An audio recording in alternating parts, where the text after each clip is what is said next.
Okay. Were you into Tesla? Real quick. Okay. No. Let me start. This is week 7 of our statistics webinars, and I want to let you know a few things. What we're doing today is a few things. One is we're doing chapter 9, which is hypothesis testing, and learning all about hypothesis testing, hopefully. The other thing is a week from Wednesday, or earlier, what must be done? The outline for your next project thing? Nope. The midterm. Your midterm? Your midterm. You need to have your midterm taken by a week from Wednesday. Some of you can take it early. Most of you I've noticed are taking it Wednesday, but if you haven't told me when you're taking it and where you're taking it, then it could go very badly, because if I don't send the midterm to your proctor, because I don't know who your proctor is, then you won't have a midterm waiting for you when you get to your proctor. So Like that's just a note. Like Wednesday. Yeah, so a week from Wednesday. Most of you are doing a week from Wednesday. Some are doing it early. One did it last week, which was, I think, way too early, but that's their choice.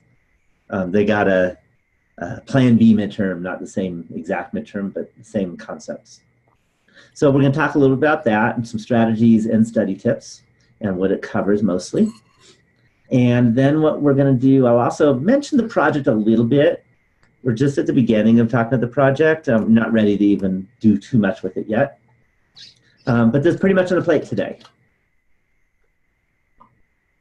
So let me ask you, are there any questions about anything before I start moving on to my little exercise? Any questions? I really got it, so no. Okay, so you're ready to play a game. Okay. Okay, so we have some rules of this game. So let me tell you the rules. Just a second. Got to share this out. So hopefully you can see what this is. Do y'all know what this is?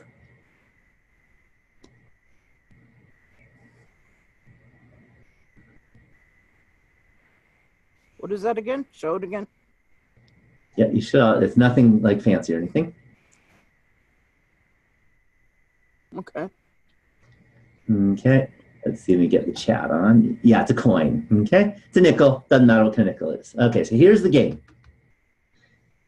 I'm going to flip the coin. And if it lands on tails, I give you $1. Got it? Mm-hmm. If it lands on heads, you give me $1.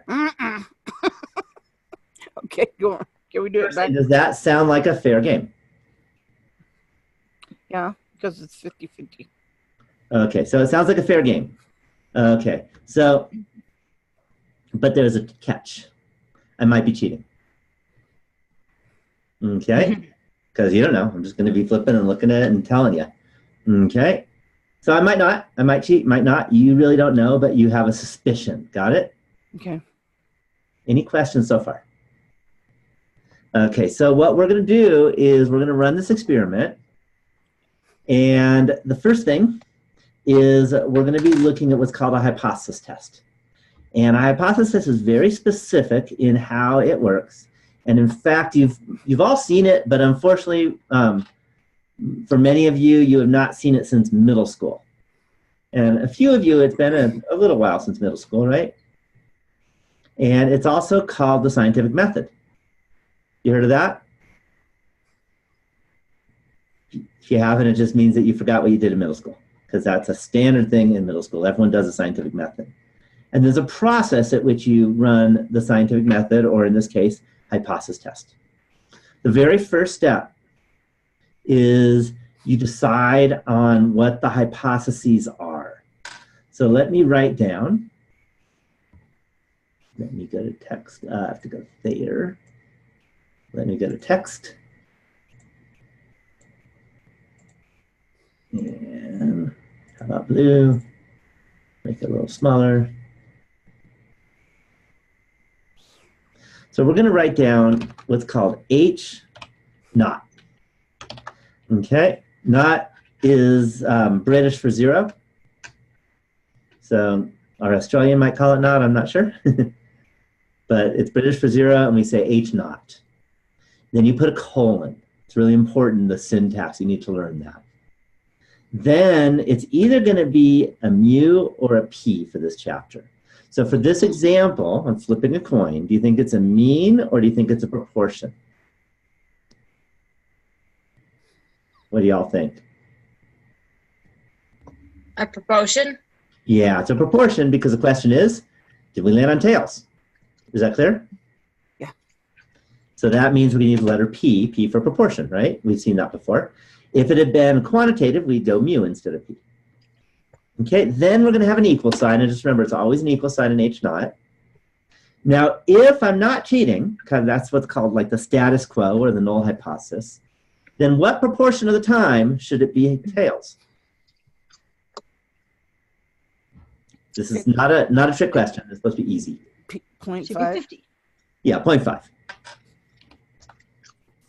So we write P equals 0.5. H1 is what you're suspicious about. And that is going to be P. So now, if I'm cheating, then the proportion of tails should be less than 0.5, right? Mm-hmm.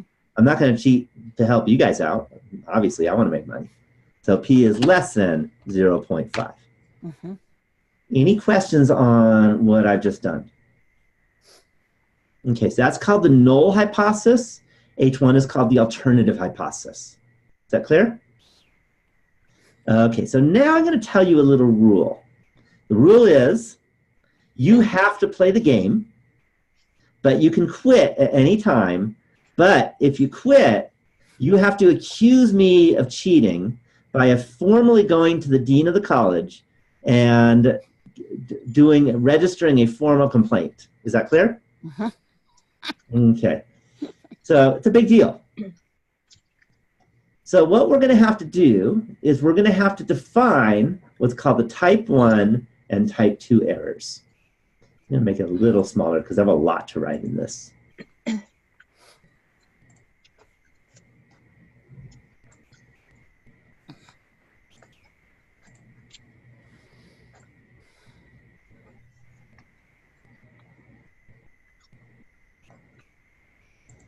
Except it didn't let me do it. Just 1 second. Let's try again. Gotta hit that one first. That did it. So type 1 error, what that means is you reject H naught, but H naught is true.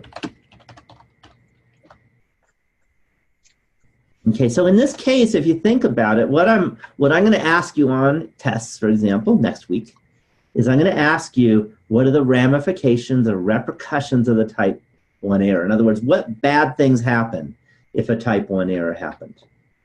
So if you reject H naught, what does that mean? What have you decided is true?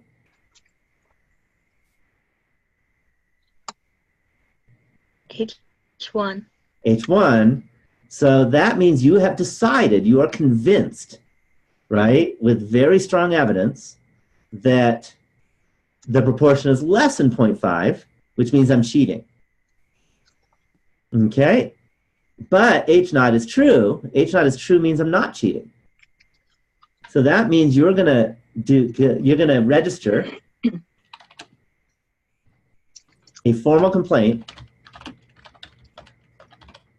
to the dean, but I wasn't cheating.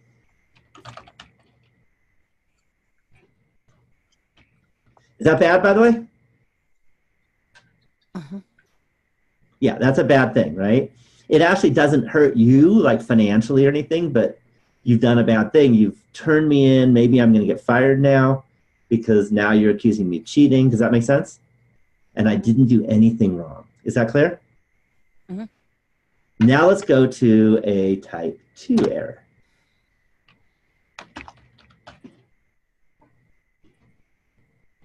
That's basically the opposite. What we say is we fail to reject H naught, but H naught is false.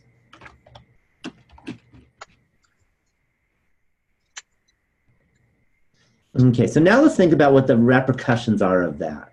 If you fail to reject H naught, that means that you're saying that it's very possible that H naught is true, right? Yeah. Okay, but in fact, H naught is false. So what bad things happen to you if there's a type 2 error? We lose money. You lose money. Okay, and that's pretty bad, right? So you end up, you don't accuse Larry of cheating, and you keep losing money. Remember, we're going to play as many times. Okay. So now, there's a tough question. Which is worse? Second one. Okay. And by the way, this isn't a math thing. This is whatever you think is worse. Okay. I would think anything that you're saying is true, not you and specifically, but if we're saying is true that's not true is worse, because a lot of times other things, foundations get built over them. Yeah, I'm talking more practically. Would you rather lose money, or would you rather falsely accuse somebody of doing something wrong and getting them in bad trouble? Personally, I'd rather lose money. That's the issue. Some people would rather lose money. Some people don't want to lose money. Does that make sense? Okay, so that's the first thing, is you have to decide, and I'm not going to tell you which is worse, but you have to decide which is worse. If they're the same, then we're going to choose what's called the level of significance to be the standard level.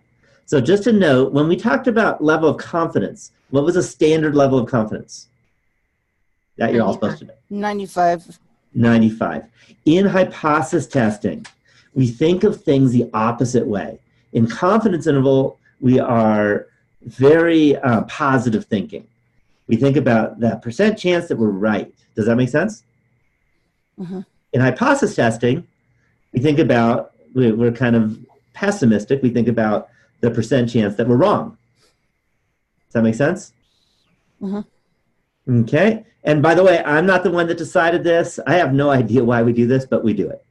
Okay. So in particular, what do you think the standard percent chance of being wrong is, and we'll be okay with that? 0.05. Yeah, 0.05. If you have a 95% chance of being right, then the flip side of that is a 5% chance of being wrong. Is that totally clear? Mm-hmm. Okay.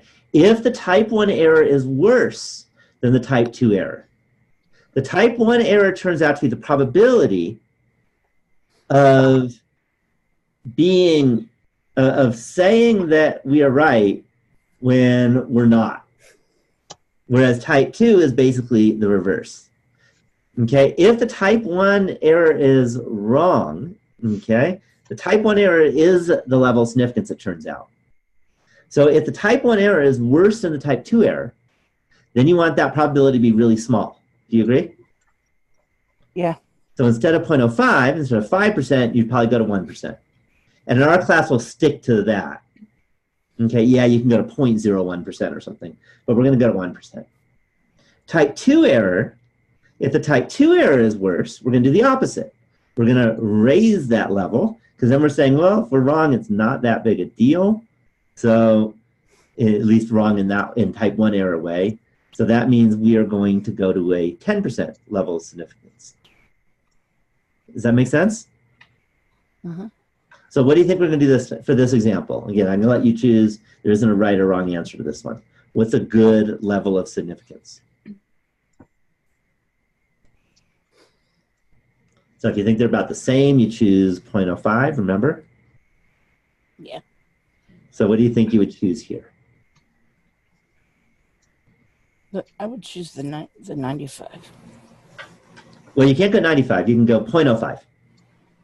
Oh, I would choose 0.05. Yeah, so if you think they're kind of similarly bad, then you choose 0.05. You need to justify, I would ask you to justify your answer. But, so we could choose 0.05 if you want. I'm going to put that over here.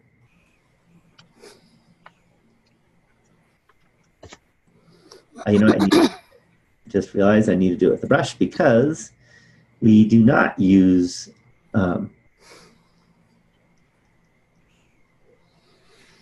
English, we use Greek. Do you know what that letter is? It's a Greek letter. You don't know? O. It's the first letter of the Greek alphabet. That's the hint. Alpha. It's alpha. Okay, that's alpha. And what we say is alpha is equal to 0.05. Right about there. Any questions on that?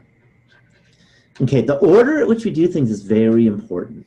First, you decide H0 and H1. Then you think about the type 1 and type 2 errors. And then you choose your level of significance. Any questions on that?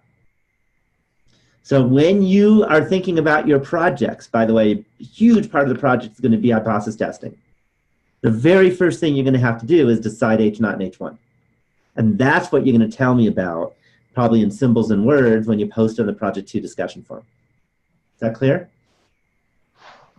Then you think about the type 1, type 2 error. Then you choose your level of significance.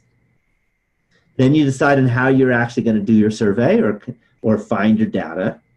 And then you go and find your data. Any questions on that? Okay, so now we're going to play. Ready for the game?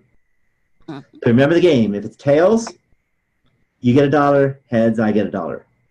And you have to decide whether you want to bail or not. And if you bail, you have to report it to the dean. You ready? So in your chat box, if you decide to bail, just type in, I'm out of it, okay? I'm done, I quit, okay? But we're using this whole level of significance idea. Okay, ready? So I'm gonna flip. I got a head. You know what that means? I got heads. So what just happened to you guys?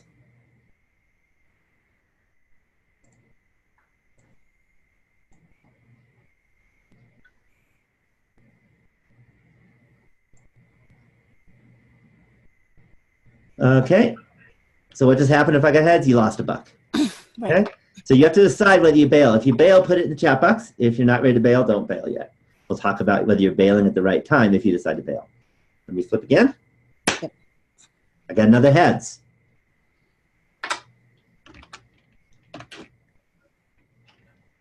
Okay, so again, if you want to bail, bail. And Eric bailed differently. He needed to go. Let's see here, Eric. Let me go again. I got tails. How you guys doing so far? Winning or losing? Losing. Losing. All right, Elliot just bailed on the 3rd try. Let's keep going. I got a heads. So again, if you're ready to bail, you bail. I got another head. I'm watching the chat box too to see who's bailing. I'm making a lot of money so far. I got another heads.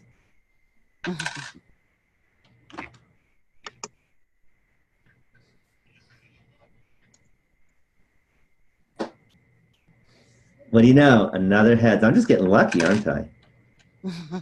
A few of you are bailing now. Looks like all of you are bailing. Okay, I'm going to do a few more. I'm in it. Another head. I'm out. This is my lucky day. Couple more. Another head.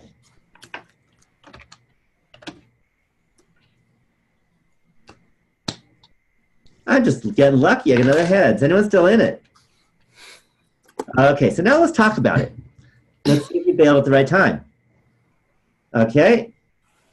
Milligras, you bailed first, right? That was like the second toss, I think.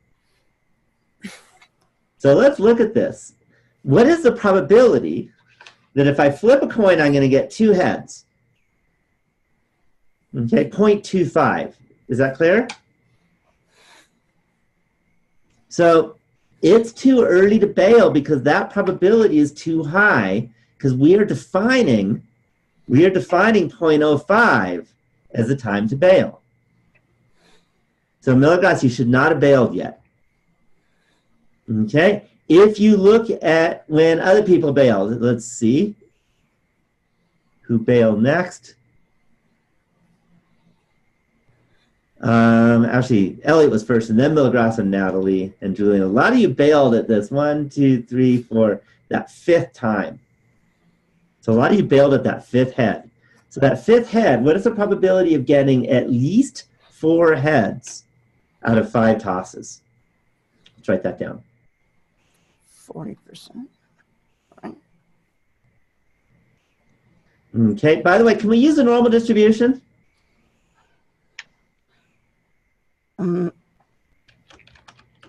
Yeah.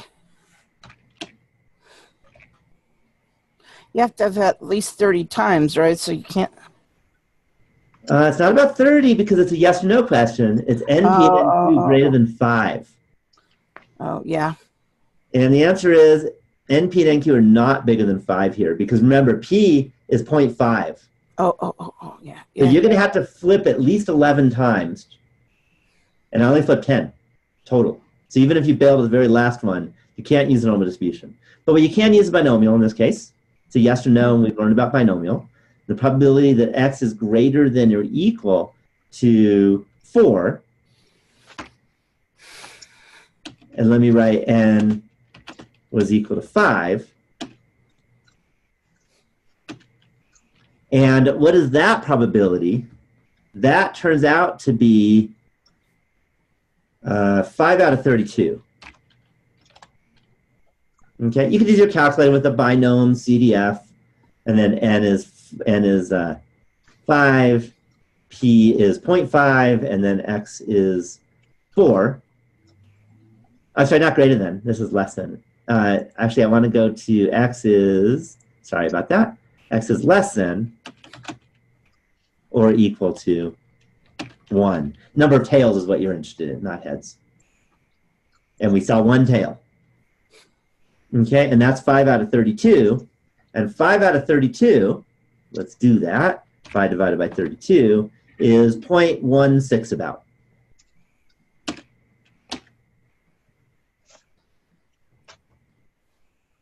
So you weren't supposed to bail yet. You see that? Because that's still a pretty high probability. You're accusing me of cheating when there's a 16% chance that I'm not. Well, I just got lucky. You see that? So had I just been doing this, there's a 16% chance that I would have just gotten lucky and got at least 4 out of 5. You would have gotten 0 or 1 tail, basically. Okay, at the very last one, by the way, we had 1, 2, 3, 4, 5, 6, 7, 8, 9, 10. And same idea, but now n is 10. And the probability that x is less than or equal to 1, if you do 10 tosses, and this is one of those you're going to have to trust me in this. It's 11 over 1,024. Or you could do it in your head too, like I did it. And that's about 0.0107. So at the 10th toss,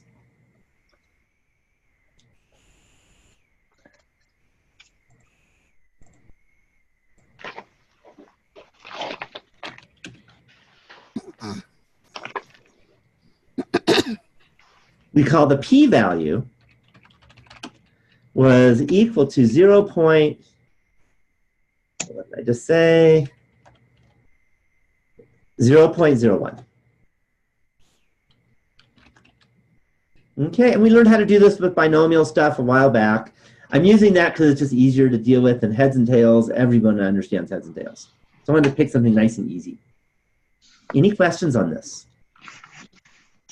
Okay, well, in this case, when it's a very, very rare chance, you say, you know, that shouldn't just happen because that's lower than our threshold value of 0.05. Do you see that?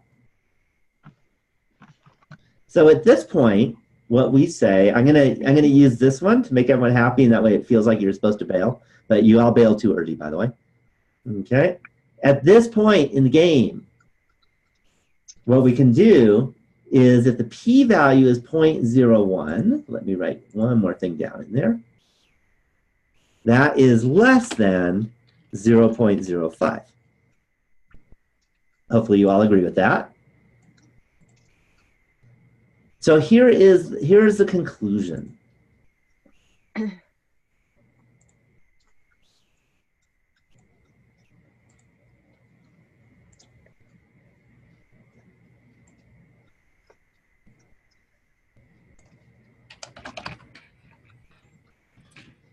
And it is fail, it's reject, H naught. There is statistically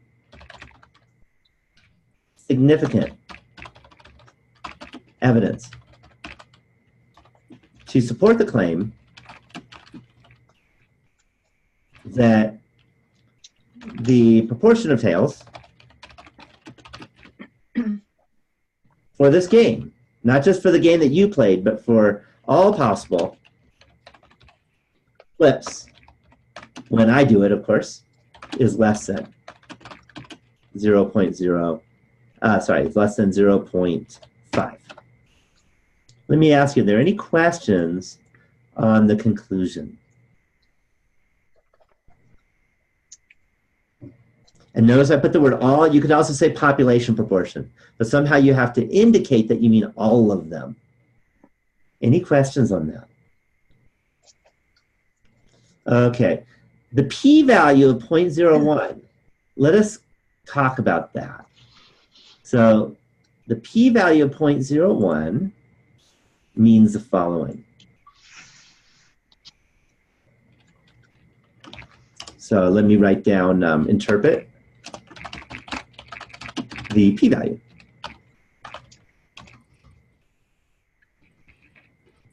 And what we can say is that if the population proportion of tails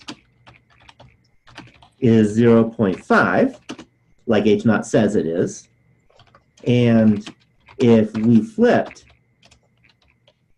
10 coins, then there would be a 0.01 or 1% chance that we would end up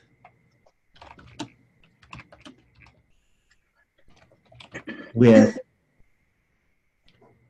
one or fewer tails.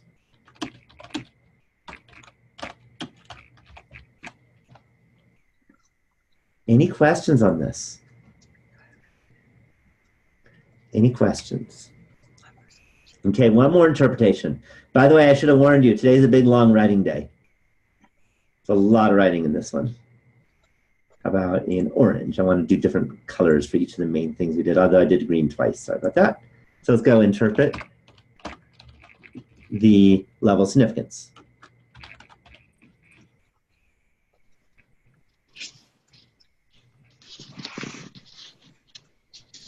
And that is, it starts exactly the same. If the population proportion of tails is 0.5, so in other words, if it is what it's supposed to be, which is 50% tails, and if we flipped 10 coins, then there would be a, no, it's exactly the same so far. Now it changes. And now it's a level of significance, which is 5% chance that we would end up concluding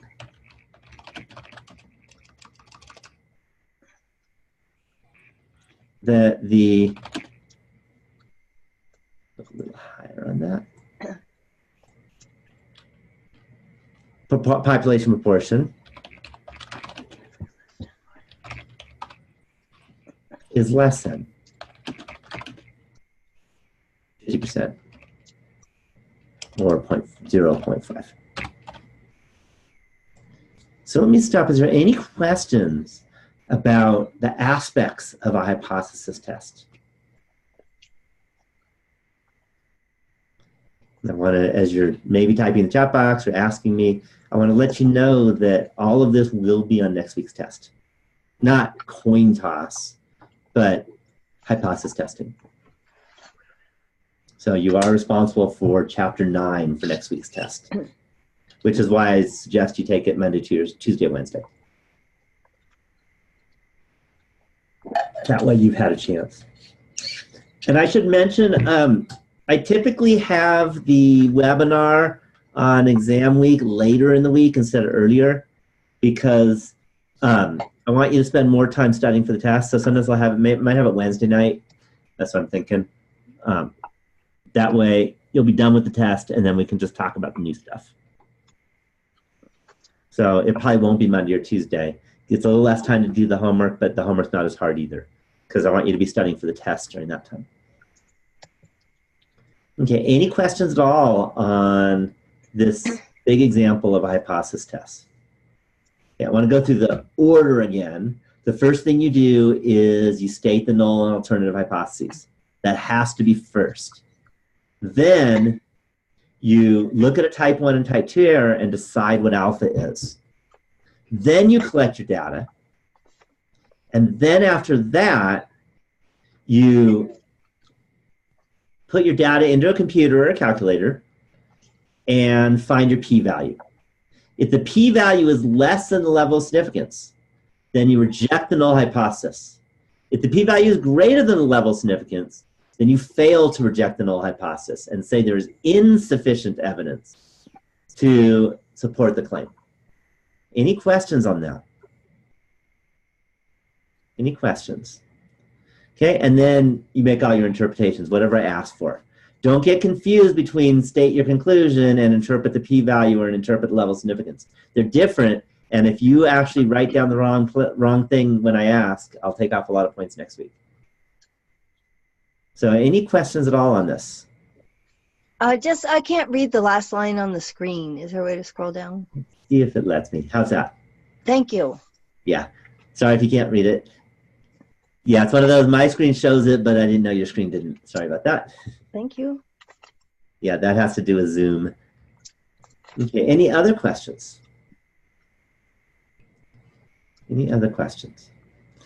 Okay, what I want to do is I want to do another example. It'll be slightly different, but the same idea.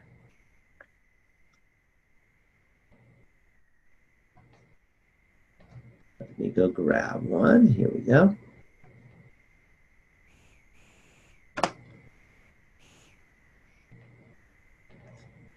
And I'm just going to put in the big paragraph, and then I'll ask all the questions after. So can I erase all this? Speak now, or you'll never see it again until you watch it as a video. Is it okay? Okay, so we're about to lose it.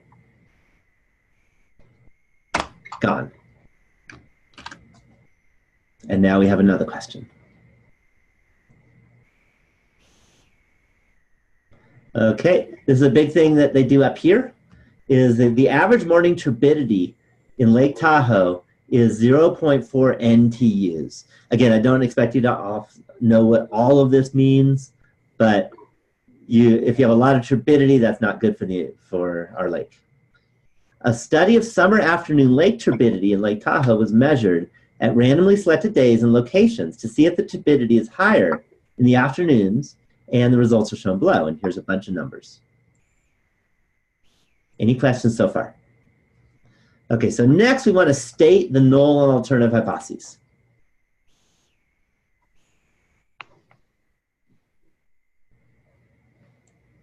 Okay, so we're going to go H naught. I want to do it in red, actually.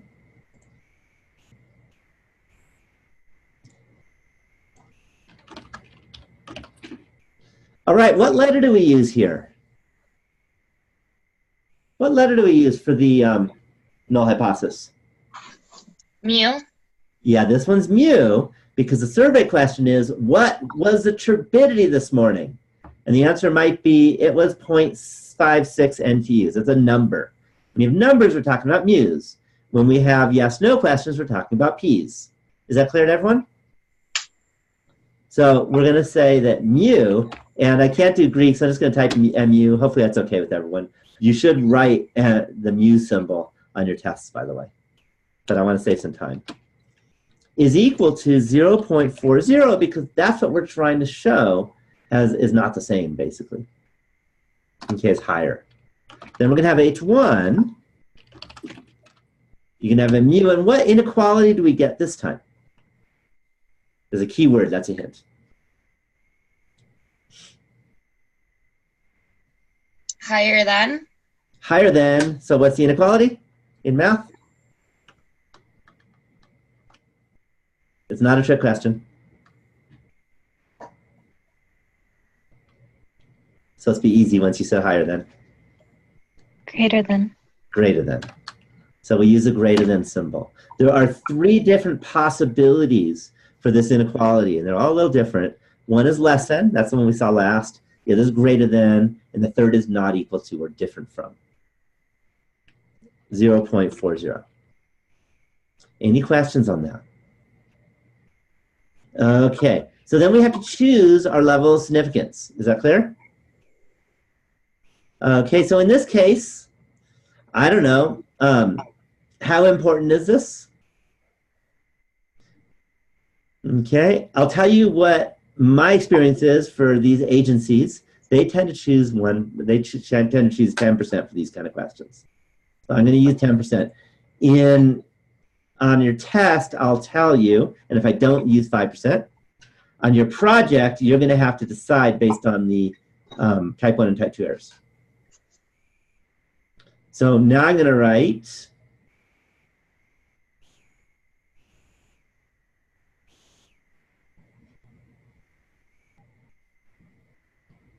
alpha equals 0.1. Any questions on that? Okay, we need to find the p-value next. So to find the p-value, we're going to go to our calculators. So I'm going to reshare, and we're going to look at the calculator.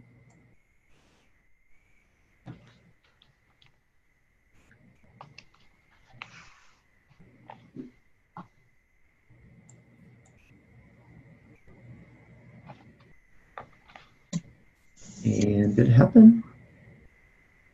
Let me do it one more time. I think it missed. There, now you should see it. Okay, so what I'm going to do is I'm going to go to my calculator. You've seen this first part before, stat, edit. Whatever we had in L1, we need to get rid of it, so we go clear. Don't use delete. And then you start typing in the numbers. 0.55, 0.42, 0.38, and 0.91. Then we had a 0.74, and then we had 0.88, 0.27, and 0.56. Right, by the way, normally you want over 30, but this will take all day if I did an example over 30. 0.71, so I want to save your time a little bit. 0.55, 0.41, 0.47, 0.33, 0.68, 0.49, 0.55, 0.46, and 0.6. Any questions on typing the data in? Okay, so next I go to stat, and I go to tests. We've seen this with confidence intervals, but now we're not going to do a confidence interval. We're not going to do an int. We're going to do a test. And the test we're going to use is a t-test because it's not a proportion, so we're not using one plot z-test, which is what you'd use for proportions. And we're going to use t because, again, we don't know anything about the population standard deviation, which we never will. So I'm going to hit enter. we have data, so enter on data. Our null hypothesis, see this mu sub 0? That's the number for H naught. And that's, in this case, was 0.4. Our list was L1. Freq is always 1 in this class. Our mu, if you remember, was greater than. We used the greater than for this one. Color never matters, so just ignore it. You may not have color on your calculator. Makes it easier anyway. And you calculate. Any questions before I hit enter? Okay, I'm going to hit enter. And there we get it. Okay, so now we look. First thing, this 3.6850. That's called the test statistic. Can you remember that? Okay, you're going to be asked for the test statistic often. Possibly on the test, on the exam, definitely on the homework. It'll say, what is the test statistic? And that's the 3.6850. P is the p-value. By the way, is the p-value 9.1828? Is that the p-value? What do you think? You have to move the decimal. Yeah, you got to move it. And don't forget, it's a big common mistake I'll see on the midterm. So see that E-4? Move that decimal 4 places. The first one moves in front of the 9, and then you're going to get 3 zeros. So the p-value is actually 0.0009. Any questions on that? X-bar, standard deviation, and that stuff we're not going to use, but hopefully you understand what that means. The p-value is the biggie. T is a test statistic, and I'll often ask for that, but the p-value is the main one. So 0.0009. So now I'm going to go back to the question. And let's write down.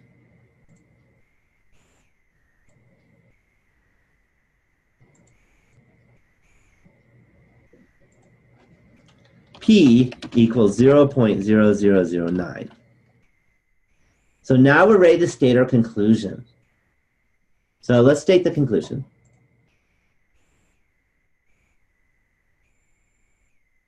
So notice that 0.0009 is definitely less than 0.1. So conclusion. There is, I'm going to write strong, statistically significant. Basically, you want to like brag about how low your p-value is, and use the word strong if it's really low. Usually, if it's lower than 0.01, you'll use strong. Evidence to conclude that the population mean turbidity in Lake Tahoe in summer afternoons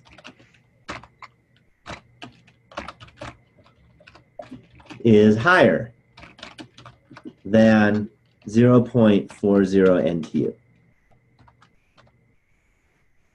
Any questions? Any questions on the conclusion here? Any questions? Okay. Again, I'll always ask you to state the conclusion. Sometimes I'll ask you to state the p-value and, to interpret the p-value. Sometimes I'll ask you to interpret the level of significance. So I want to ask you, do you feel like you'd like to see it, or do you think you get the level of significance and the p-value idea? So let's hear if there's a request.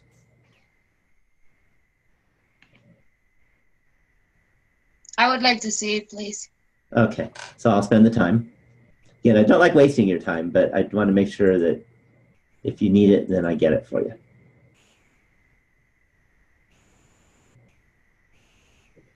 Okay, so interpreting the p-value. Okay, so if the population mean, turbidity, notice I'm using mean because we're talking about mu now. before we had proportions? Turbidity in Lake Tahoe in summer afternoons.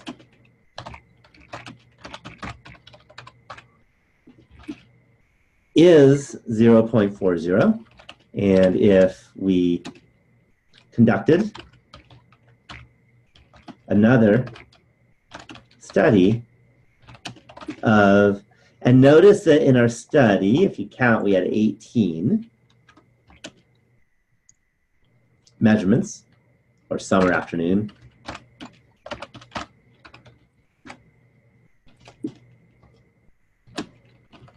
Then there would be a, and now the percent was 0.09%.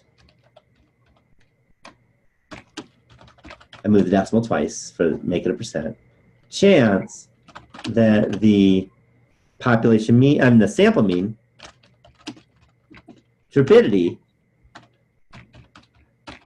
for this new study would be at least 0.40 NTUs.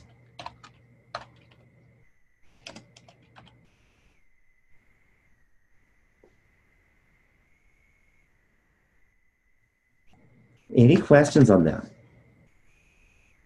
Okay, I'm going to cheat a little bit on interpreting level of significance, as you'll see in a moment. First thing I'm going to change is the color.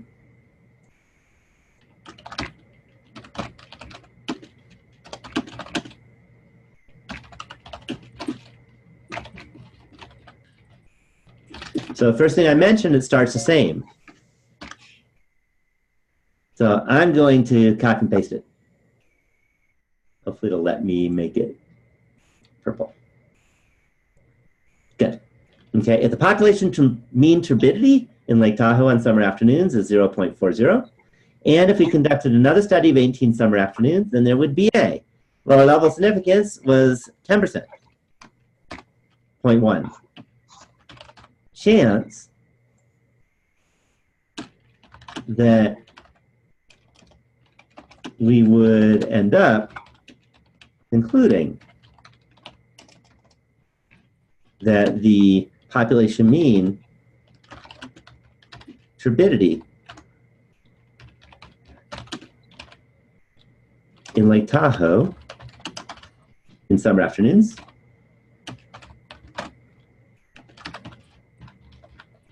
is greater than 0.40.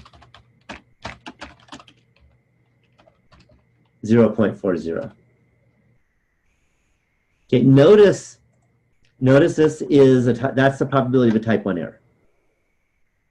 So if the null hypothesis is true and you did another study, then the 10% chance that we'd end up saying that the population mean is bigger than 0.4, and that's an error because it's equal to 0.4, and we ended up accidentally saying, or not accidentally, but we ended up concluding falsely that it's greater than 0.4. Any questions on that? Any questions? Okay, so I want to really emphasize how important hypothesis testing is. It is really the main. If you want to list the top 5 main things in this class, number 1 is hypothesis testing. We're going to be doing it this week and next week and the week after that, and week after that. The entire rest of the quarter, we're going to be focusing on hypothesis testing. So this is just day 1. So any questions at all about hypothesis testing? Any questions? Whoops, that's not what I want to do. Like that. All right. The next thing I'm going to do is I want to give you a secret word. I'm going to give it a little earlier today, and then we're going to talk about the midterm. I figure I'd get the secret word done.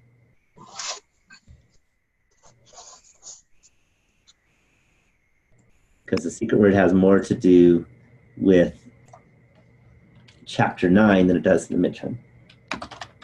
Let's make it bigger.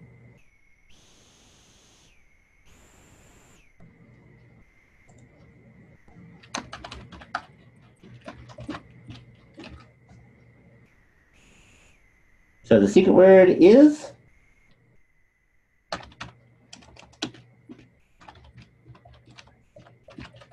significance. Notice that significance is in the conclusion. So significance is the secret word. Any questions about chapter 9 before I move on a bit?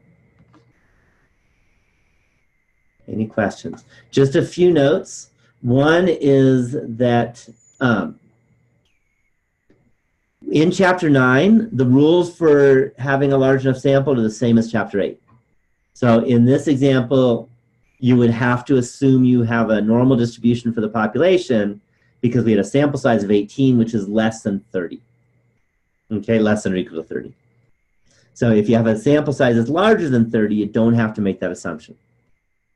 Any questions on that? Okay, and that, by the way, that's the main reason why you had to do more than 30 for your sample size for your project 1. And by the way, for your project 2 also. Okay, you guys ready to talk about the midterm? So let's talk about the midterm. Let me go find it. That one. Okay, so this is the Canvas shell, which you all have access to. Next week is the midterm. Hopefully you all know that. And I want to show you a few things. One main thing is what I did is I gave you a structure of the midterm. So I'm going to click that final structure. It says S18 because it's the same structure as last quarter. I basically use the same structure.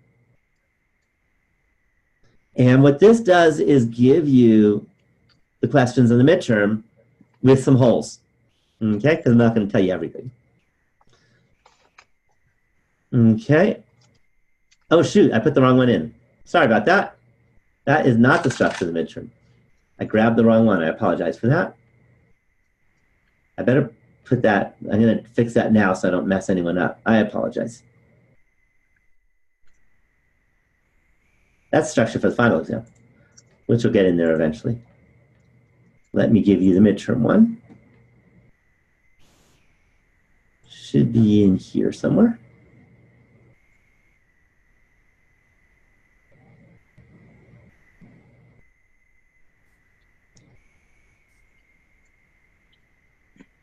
So what happens when I'm in a hurry. I apologize. It'll take a moment.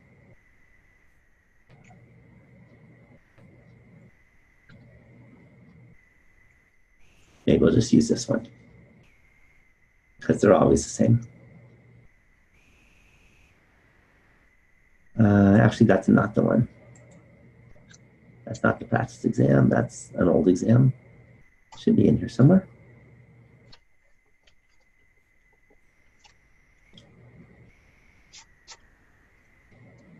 There's way too many.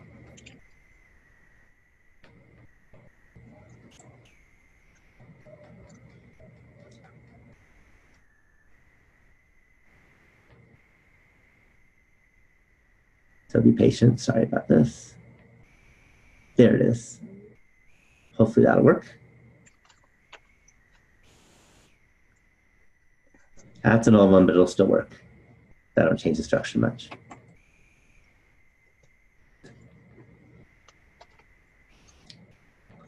Okay, so here's how the structure works. Okay, the first thing is, as I noted, on the midterm, what do you bring with you on the midterm? What are you allowed to bring? Paper, pencil. Mm-hmm. You could bring blank paper. Calculator. Batteries. Definitely your calculator. I recommend spare batteries too. It's Murphy's Law that, batteries will die when you most need them. So if you have spare batteries, it's probably a good idea. Hopefully you won't need them, but if you do, you got them at least. If you don't, you cry. Does that make sense? And a note card. You get a 3-inch by 5-inch note card, and you can write anything you want on it front and back. Got it?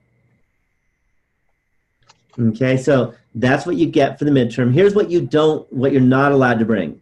You're not allowed to bring your smartphone. Okay, so that gets left outside or somewhere like that. You're not allowed to bring a smartwatch. Okay, in other words, no internet connections allowed. So you're not allowed to bring anything that connects to the internet. Okay, that's the main thing you're not allowed to bring. You can't bring any notes other than a 3x5 card. Okay, so this is the structure of the midterm. So the first question, I give you, see this star, star, star, star, star? That means I'm not telling you what it is. It'll be a paragraph. And then it says, I don't know if you can see that. Let's make it bigger. That might make it easier. Then it says, write down the appropriate null and alternative hypotheses. This is this chapter, by the way. Find the test statistic and p-value for this study. Use a complete sentence to state the results in the context of the survey using a level of significance of what? Okay, which I won't tell you. So the idea is your complete sentence is either going to be there's statistically significant evidence or there is statistically insignificant evidence. So I'm telling you the answer to this. Don't get it wrong. Part D, p-value represents a probability. Write a few sentences that interpret the probability in the context of the study. Part E, the level of significance represents a probability. Write a few sentences. Problem number 2, true, false. Okay, so there's going to be an A, B, C, D, E, F, G, H, and I. Problem number 3, I'm going to give you a paragraph, and then I'm going to ask you to determine a confidence interval. Write a sentence that explains your findings. The beginning of that is with whatever % confidence. Part C is write a sentence or two that explain what it means in the context to be whatever % confident. The last one is, was it necessary to make any assumptions about the underlying distribution of the population?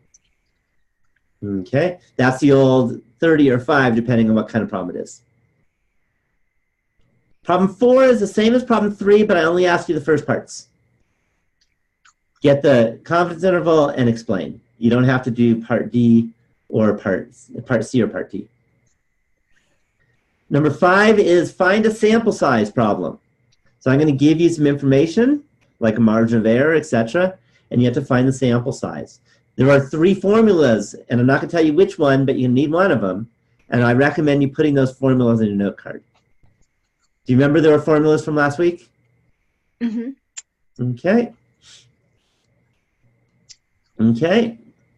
So for number 6, I'm going to ask you some probability questions given a normal curve. Okay, you're going to have to do the following for each of these. One is you're going to have to state the distribution, and that's got a tilde in it. That's like x tilde n or x bar tilde n or sigma x tilde n. The second part of each of these, you're going to have to draw a picture, normal curve picture with the shading correct and the labels correct. The third part is to compute the probability and stuff. The fourth part is to decide whether you needed the assumption that the distribution was normal or not. Okay? Remember, that's if it's bigger than 30, then you don't need the assumption that it was normal. Okay? Problem 7, I'm going to ask you to discuss the type 1 and type 2 error. We did that today. Sketch the rejection region, and test the hypothesis and state the conclusion. Problem 8, I'm keeping it broad, is early stuff.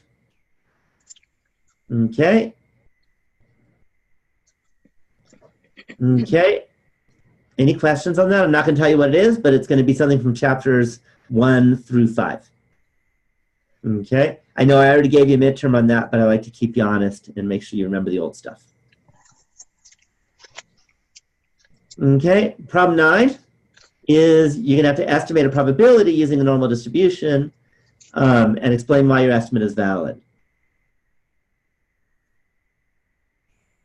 And then problem 10 is an extra credit problem. Okay? You have no excuse for getting this one wrong because all you do is write something. Write down one thing your instructor can do or could have done for you to help you better succeed in the online course. Write down one thing that your instructor did for you that helped you succeed in this course. Write down one thing that you can do for yourself to help you better succeed in this online course. And write down one thing that you have done for yourself to help you better succeed in the online course. And that's the test. You have 2 hours to complete the test. Okay? And hopefully you'll be able to finish it. Some people will finish it earlier. Some people are going to be stressed out because they go slow and it'll be hard for them to get in 2 hours. It all depends on your speed. Everyone has different speeds. So any questions about what to expect on this test? Well, it looks pretty weighted on these last few chapters since the midterm. Right, because you already had the online midterm, so this one's weighted on the newer stuff. Okay. Okay, but there's one question that's old. Okay. So there's one question that's old. So, and true false, by the way. True false will have some old stuff. Okay. So there's 2 questions that are old, although problem 2 will have old and new. Okay, but it is weighted to chapters 6, 7, 8, and 9. Okay, which is 4 weeks of material, right? We're only in week 7, so it's more than half the class.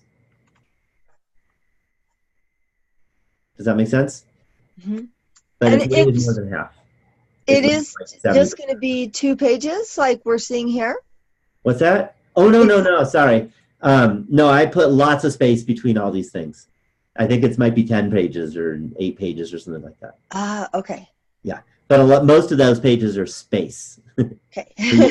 Down your answer. No, I put it like this. This is a structure. I make it like this so you don't have to go like scrolling down and scrolling more down. Ah, okay. But when you take the test, that's a whole different thing. You're going to be flipping pages. Okay? But this is what you're going to have to do for the test. Okay. Okay, any other questions? Any other questions? Okay, just a couple things to note. Let me go new share. Actually, not new share, I need to do that guy. And let's go back to our modules.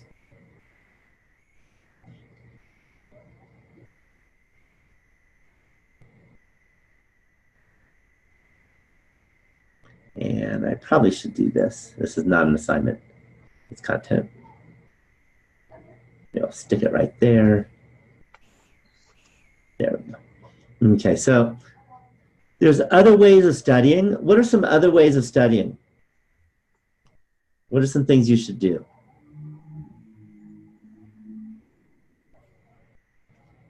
Any thoughts? If you're not sure, let me show you. So I would go back, for example, to week 6, and I would go to your confidence interval, chapter 8. And you can open any of these, by the way. You don't get points for it, but you can open these. Okay, and you pick a problem. A recent poll, 580 people were asked if they like dogs. 43% said they did. Find the margin of error at the 95% confidence. Give your answer to 4 decimal places. Okay, etc., etc. And look at these problems. And this one in particular, number 9. A psychologist is interested in constructing a 90% confidence interval for the proportion of people who will accept a theory that a person's spirit is no more than the complicated network of neurons in the brain. 51 of the 785 selected people were surveyed. Okay? So don't read A and don't read B. This is how you study for the test. Instead, try to not look at those and see if you can answer the question as though it was on the test. In other words, you need to go find the confidence interval, write out on a piece of paper the conclusion, and write out the interpretations of the significance level and decide if the sample was large enough. because this gives you some examples, and then you could look down here and see what I've written and see if it matches what you've written. Does that make sense? So it's a strategy for studying. Another strategy for studying,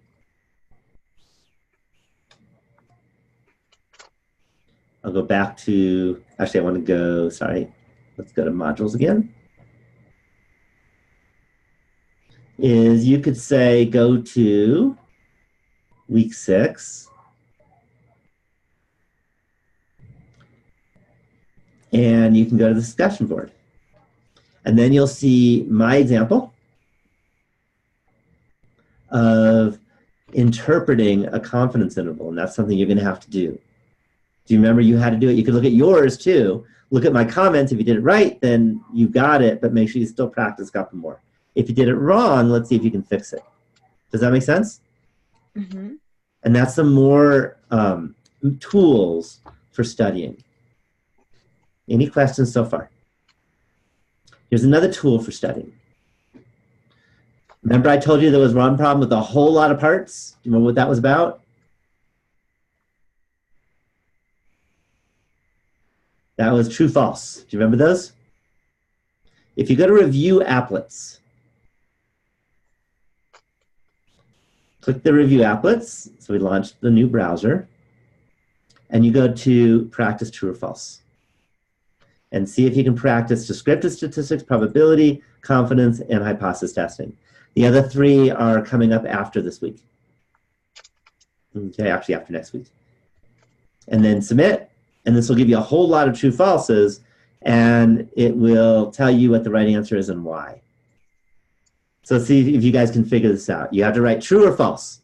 A 95% confidence interval for the mean was computed with a sample size of 100 to be 10 to 14.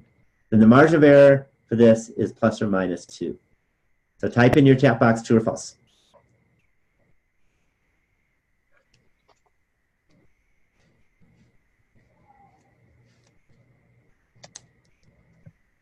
Let's see, put it in chat box. I'm watching the chat box, okay. We got a true and a false, so I need some more people. We got to break the tie here. Okay, we got another false. I'm going to go by the majority, and then we'll see what happens. Okay, so let's click false. See that little sad face? That's not good. This was true. The width of the confidence interval is always twice the margin of error. The width is 4, 10 to 14. So the margin of error is 2, plus or minus 2. Does that make sense? And you could do next question. There's a lot of these, by the way. Okay, and I'm not going to do all these. I'm going to let you do them. That's more important. And I recommend keep doing them until you get them all right. Okay, until you're getting a bunch right in a row. Then you're starting to get the hang of it. Any questions on that study tool? Can you please mention the sections from the applets, or which ones not to do, or? Sure. Again, you did say it, but I didn't write it down. You just do the first 4. Okay, thank you. Yeah, if you've never heard of it in this class, don't do it. Okay. Regression analysis, chi-squared, ANOVA. We haven't done that, have we? No. But we have done descriptive statistics, probability, confidence intervals, and hypothesis testing, right? Definitely. So that's why I checked this. Okay. Okay. By the way, the last 3, we have a week each for those 3. So there aren't that many weeks left. We're in week 7. Week 8 is a test and hypothesis testing. Then we have 9, 10, 11. So that's how we're doing this class. Any questions on that? Okay, so that's a nice little review, way of studying. Any questions at all about any of these study tools? Okay, I just want to mention quickly, you're not quite ready for it, but let's talk about it anyway.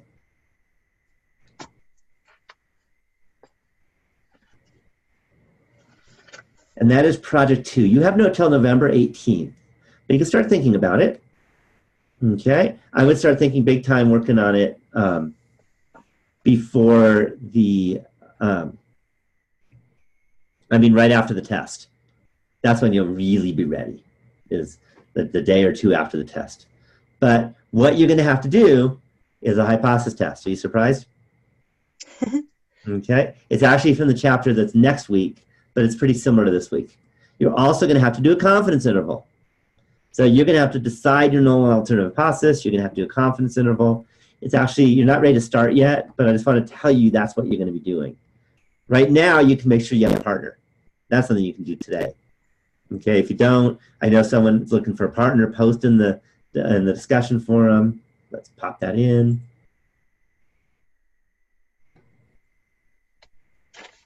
And next week, I'll talk, right after the exam, I'll talk a lot about the project. And if you look at Project 2 discussion forum, you will see that Casey is looking for a partner, so please help her. You don't have, if you're a partnership of 2, please let her join. I know some of you are because I've graded your projects. Or if you wanted to bail on your partners, see if you can join with Casey, because everyone needs partners. And she has been nice enough to ask. Okay, any questions on that? Okay, by the way, the reason why I thought about having the project due the next week. Any guess on why I decided not to have it due the next Sunday? Thanksgiving?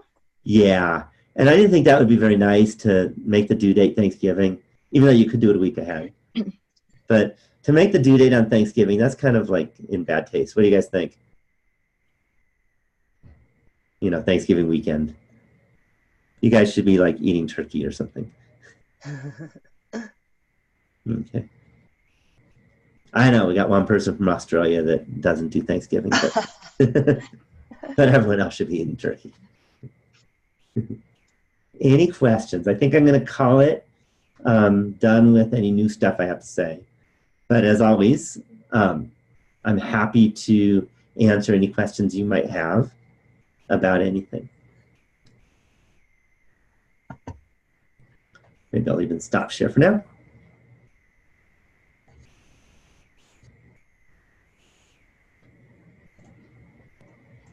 Any questions at all?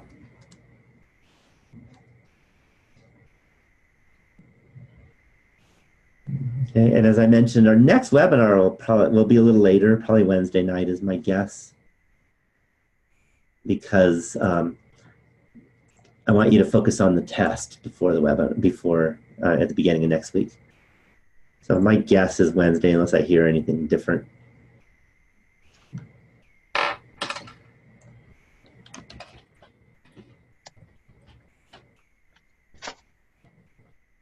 Okay.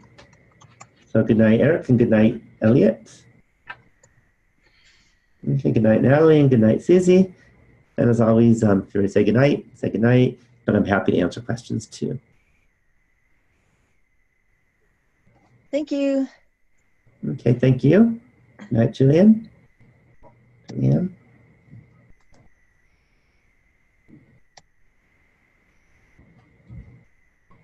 And Sally and Melgos. No, I'm just leaving.